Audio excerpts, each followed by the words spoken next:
Bismillah, alhamdulillah, wassalatu wassalamu ala rasulillah.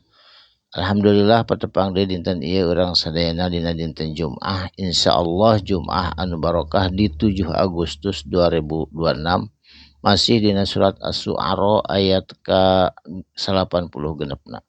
A'udzu billahi minasyaitonir rajim. Bismillahirrahmanirrahim. Qalu nyararita itu jalma-jalma anu berdosa di masa hidupnya, anu keur nandangan siksa Allah, azab Allah. Wahum jeung itu jalma-jalma anu keur disiksa fiha dina jahim anu dicarioskeun kamari neraka jahim. Yahtasimuna maranehanana saling bantah-bantahan, bertengkar silih sarahkeun jeung baturna. Bari pokna kieu, tallahi demi Allah, ingkuna lamun bukti abdi sadayana teu nuturkeun anjeun paheula keur di dunya, lafi dolalim mubin, tangtuna ieu abdi sadayana dolalim mubin kalebet jalma-jalma anu tersesat, mubinin nu nyata, sehingga ayeuna disiksa da keur di dunya sesat ngalaksanakeun ibadah anu teu diparentahkeun ku Allah. Saterasna, idnusawikum jeung samangsa-mangsa, nusawikum urang sadayana sawa nyaruakeun atawa ngamusyrikeun kumaran aranjeun kabeh birabbil alamin ka Allah anu ngurus ngatur sadayana alam. Jadi nyaruakeun Allah jeung nu sajena ongkoh percaya ka Allah, ongkoh iman ka Allah, tapi percaya kana kakuatan nu sajen. Contohna kana keris buli-buli atau batu ali, percaya kana eta aya kakuatan, jeung percaya ka dukun jeung sajabana kana tatangkalan atawa berhala. Tah nu kitu teh nyaruakeun Allah, ngamusyrikeun Allah kana ibadah birabbil alamin ka Allah anu ngurus ngatur sadaya alam. Saterasna, wa ma adallana jeung teu aya nu nyesatkeun abdi sadayana illal mujrimuna, kajaba nu nyesatkeun teh mujrimuna jalma-jalma anu berdosa, jalma-jalma anu berdusta ka urang sadayana kitu. Eta teh bohong jiga anu nuduhkeun kana kebenaran padahal mah eta teh kana kasalahan, kana kesesatan.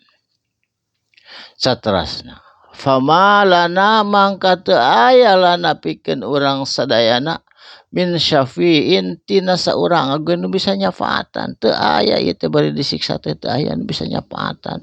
Terus disiksa geus ripuh kieu teu aya saurang ge nu bisa syafiina nyafaatan.